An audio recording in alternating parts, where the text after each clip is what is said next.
Louvado seja nosso Senhor Jesus Cristo. Para sempre seja louvado. Caros irmãos e irmãs, depois que os apóstolos foram cumulados da graça do Espírito Santo em Pentecostes, eles compreenderam efetivamente qual era a índole da igreja, a essência da igreja, que é a missão.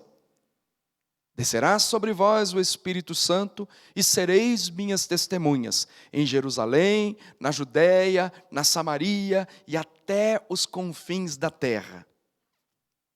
Quer dizer, a salvação se abre para todos os povos, não só mais para os judeus, mas é destinada a todos os povos.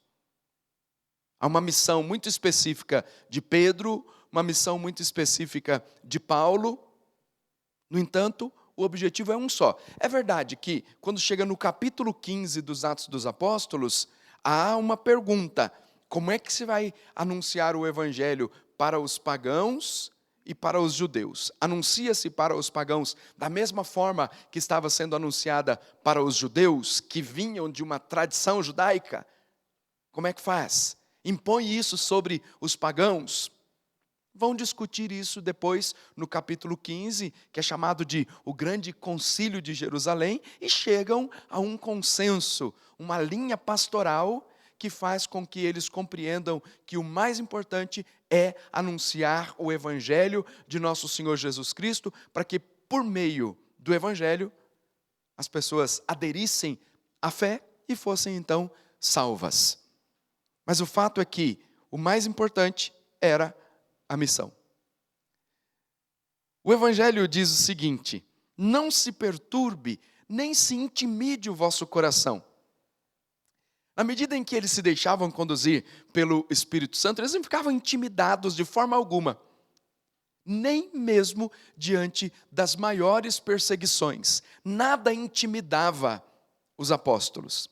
Se você lê os capítulos logo depois de Atos 2, você vai perceber que eles já começaram a ser perseguidos, proibidos de pregar o evangelho, maltratados. Pedro e João são presos.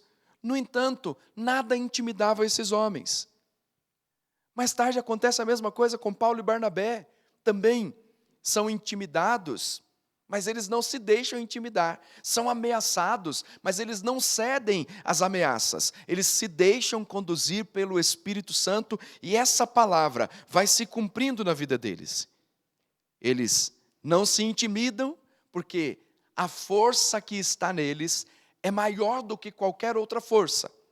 E se tentam prendê-los, se tentam intimidá-los, se tentam algemá-los, não conseguem, porque, embora algemem fisicamente, a palavra de Deus não está algemada.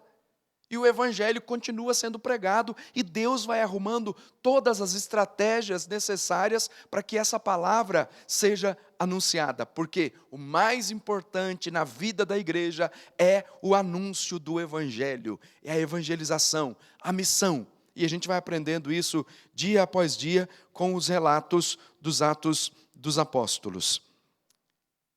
Apedrejaram Paulo, arrastaram-no para fora da cidade, pensando que ele estivesse morto.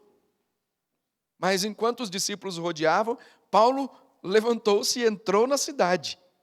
Depois de terem pregado o evangelho naquela cidade e feito muitos discípulos, eles continuaram encorajando os outros a permanecerem firmes na fé. Está vendo? Tentam calar a voz de Paulo. O texto diz que apedrejaram Paulo e arrastaram para fora da cidade a ponto de que estivesse quase morto, mas ele se levanta e continua a pregar o evangelho e ainda encoraja os irmãos a não se afastarem da vida de fé, exortava-os a permanecerem firmes na fé, inclusive dizendo: é preciso que passemos por muitos sofrimentos para entrar no reino de Deus. Quer dizer, eles estão dispostos a verem cumprindo nas suas vidas aquela palavra de Jesus. Nas bem-aventuranças, Jesus diz assim: bem-aventurados sois vós, quando vos injuriarem, perseguirem e mentindo disserem todo tipo de mal contra vós, por causa do reino dos céus. Alegrai-vos, porque será grande a vossa recompensa nos céus. E Paulo faz questão de lembrar isso. É preciso que passemos por muitos sofrimentos para entrar no reino de Deus. Sabe qual era a grande característica que estava na vida desses homens? A alegria. Eles não esmoreciam diante das dificuldades.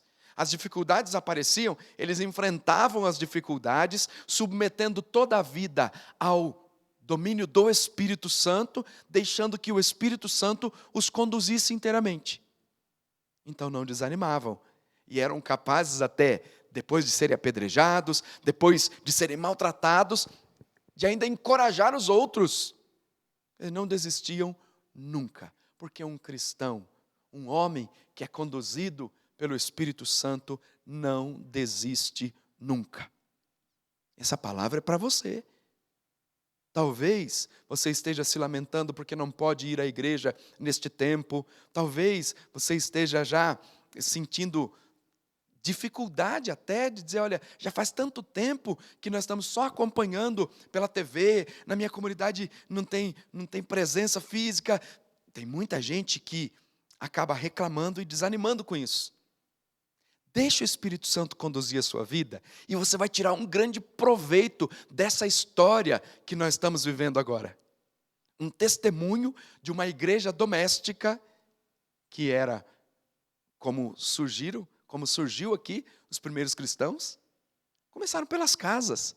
Nas casas é que partiam o pão, nas casas é que pregavam o evangelho, que faziam as suas orações. Mais tarde aqui foram se formando os templos, e depois os grandes templos. Mas, em primeiro lugar, numa igreja doméstica. Então, mesmo diante desta grande dificuldade, não desanime, deixe o Espírito Santo conduzir a sua vida. Deixe o Espírito Santo conduzir. Um homem e uma mulher que é conduzido pelo Espírito Santo não desanima de jeito nenhum e ainda tem forças para exortar os outros irmãos a permanecerem firmes na fé. Seja fiel, permaneça firme e deixe o Espírito Santo conduzir inteiramente a sua vida. Assim seja, em nome do Pai, do Filho e do Espírito Santo. Amém. Amém.